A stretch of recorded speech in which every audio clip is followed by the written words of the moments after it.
السلام علیکم ناظرین، کیا آپ کو پتہ ہے مسلمان کعبہ کے گرد چکر کیوں لگاتے ہیں؟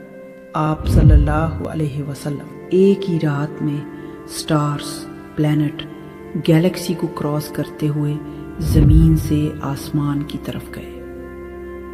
اب اللہ نے قرآن میں ایک جگہ فرمایا ہے کہ زمین اور آسمان کے درمیان ہر چیز اللہ کو سجدہ کرتی ہے، which means سارے stars, galaxy, planet, mountains, trees.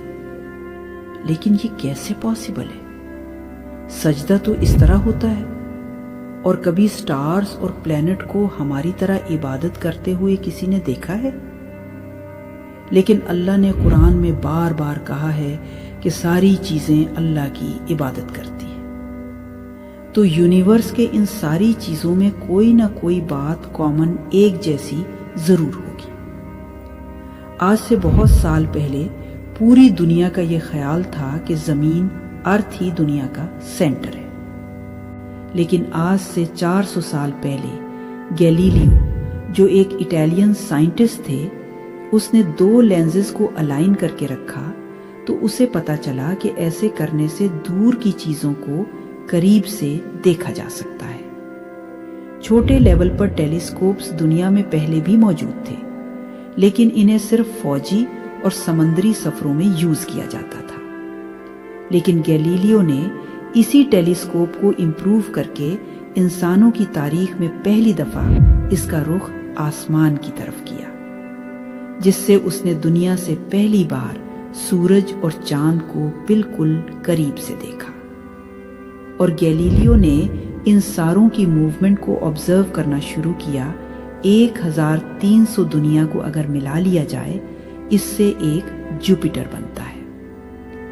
Galileo نے دیکھا کہ یہ بھی باقی پلینٹ کی طرح گول ہے، لیکن جوپیٹر کے اوپر جو لائٹ ہے وہ مہینے کے ڈیفرنٹ دنوں میں بالکل بدل رہی ہے، اور اس نے دیکھا کہ وینس اور سیٹرن کا بھی یہی حال ہے۔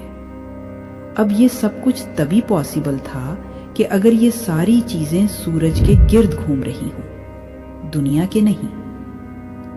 گیلیلیو نے یہ باتیں پوری دنیا کو بتائیں کہ یونیورس کا سینٹر دنیا نہیں بلکہ سورج ہے۔ لیکن اس بات کو سن کر یورپ کے سارے چرچے اس کے دشمن بن گئے، کیونکہ اس زمانے کے پوپ کا یہ خیال تھا کہ زمین ہی یونیورس کا سینٹر ہے، اور صرف پوپ کا نہیں، پوری دنیا کا یہ خیال تھا، جس کی وجہ سے گیلیلیو کو چرچ سے یہ سزا ملی کہ وہ ہمیشہ کے لیے گھر میں بند کر دیا جائے گا۔ لیکن گیلیلیو نے اپنا کام جاری رکھا، اور اس کی ان ریسرچز کو بعد میں پوری دنیا نے مانا۔ ایون پوپ نے بھی گیلیلیو کے مرنے کے 350 سال بعد پوری دنیا کے سامنے اس سے معافی مانگی اور کہا کہ ہم غلط تھے اور آپ صحیح تھے۔ آہستہ آہستہ ہمیں پتہ چلا کہ زمین یونیورس کا سینٹر نہیں ہے، بلکہ یہ سورج کے گرد گھومتی ہے، اور سورج بھی کوئی اتنی بڑی چیز نہیں ہے، بلکہ سورج تو اس کے جیسے اربوں کھربوں سٹارز کی طرح ملکی ہوئی گیلیکسی کا ایک چھوٹا سا حصہ ہے، اور یہ ملکی ہوئی گیلیکسی اربوں سٹارز سے بنی ہوئی ہے، اور یہ سارے بلینز آف سٹارز ایک ہی سرکل میں گھوم رہے ہیں۔ ہم تو سورج کے گرد گھوم رہے ہیں، تو سورج جیسے اربوں کھربوں سٹارز مل کر کس کے گرد گھوم رہے ہیں؟ Have a supermassive black hole. اس بلیک ہول نے جو ہمارے سورج سے 40 لاکھ ٹائمز بڑا ہے، جس نے پوری گیلیکسی کو ایک گول سرکل میں رکھا ہوا ہے، جس طرح ہمارے سورج نے زمین، جوپیٹر، مارس، ان سارے پلانٹ کو ایک سرکل میں رکھا ہوا ہے۔ لیکن یہ گیلیکسی بھی کوئی اتنی بڑی چیز نہیں ہے، بلکہ یہ لاکھوں اور گیلیکسی کو ملا کر ایک چھوٹے سے کلسٹر کا ایک چھوٹا سا حصہ ہے۔ یہ لاکھوں گیلیکسی مل کر ایک کلسٹر بناتے ہیں، اور یہ کلسٹر بھی کوئی اتنی بڑی چیز نہیں ہے، بلکہ اس جیسے لاکھوں کلسٹرز ملا کر ایک سپر کلسٹر بنتا ہے، اور ایسے ہزاروں سپر کلسٹرز اور بھی موجود ہیں۔ اب آپ نے یہ نوٹ کیا کہ ان سارے سٹارز، گیلیکسی، پلانٹ میں ایک چیز کامن ہے کہ اس پورے یونیورس میں ہر چیز کسی نہ کسی دوسرے آبجیکٹ کے گرد گھوم رہی ہے۔ اور جب رسول اللہ صلی اللہ علیہ وآلہ وسلم بھی آسمانوں کی طرف گئے تو انہوں نے بیت المعمور میں فرشتوں کو نماز پڑھتے ہوئے نہیں دیکھا، وہ بھی کسی چیز کے گرد گھوم رہے تھے۔ لیکن گھومنے کا عبادت سے کیا تعلق ہے؟ اللہ نے تو کہا ہے کہ یہ ساری چیزیں عبادت کرتی ہیں۔ آپ کو پتا ہے اللہ نے یہ بات کس صورت میں کہی ہے؟ سورہ حج میں۔ حج میں مسلمان پوری دنیا سے اسلام کے سب سے مقدس اور ہولی جگہ کعبہ کے پاس جاتے ہیں اور بار بار اس کے گرد گھومتے ہیں۔ اب اس سرکل کرنے کا مطلب کیا ہے؟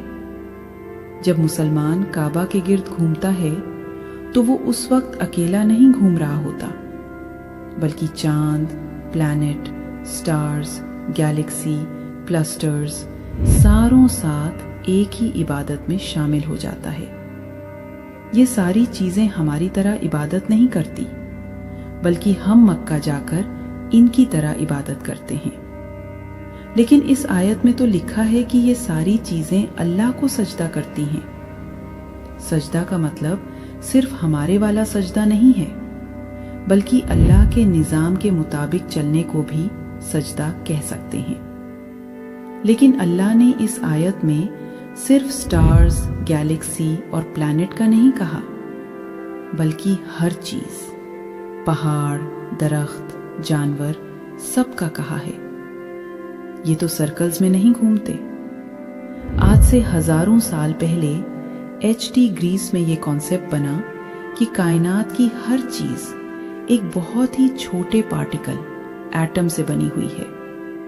لیکن آج سے 200 سال پہلے اس کانسیپٹ پر ریسرچ دوبارہ شروع ہوئی اور سائنس دانوں کی ریسرچ سے پتہ چلا کہ ایٹم سب سے چھوٹا پارٹیکل نہیں ہے، بلکہ اس کے اندر اور بھی پارٹیکلز ہیں، جیسے پروٹون، نیوٹرونز، الیکٹران۔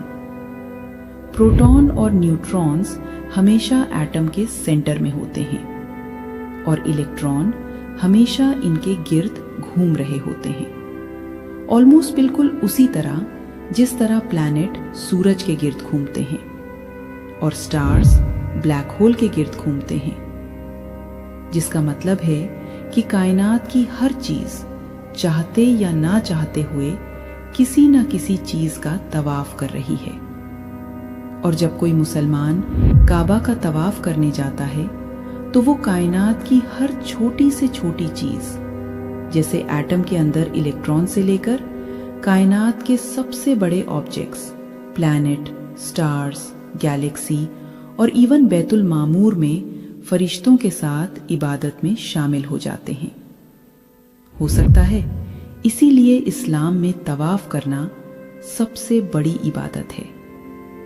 تو جب سورہ حج میں اللہ نے فرمایا کہ یہ ساری چیزیں میری عبادت کرتی ہیں، تو یہ ہماری طرح عبادت نہیں کرتی، بلکہ ہم مکہ میں کعبہ کا طواف کر کے ان کی طرح اللہ کی عبادت کرتے ہیں۔ لیکن ان ساری چیزوں کا طواف کرنے کا ایک فکس ٹائم ہے، اور جیسے ہی یہ ٹائم پورا ہوگا تب ہر شخص معلوم کر لے گا کہ وہ کیا لے کر آیا ہے۔ سبسکرائب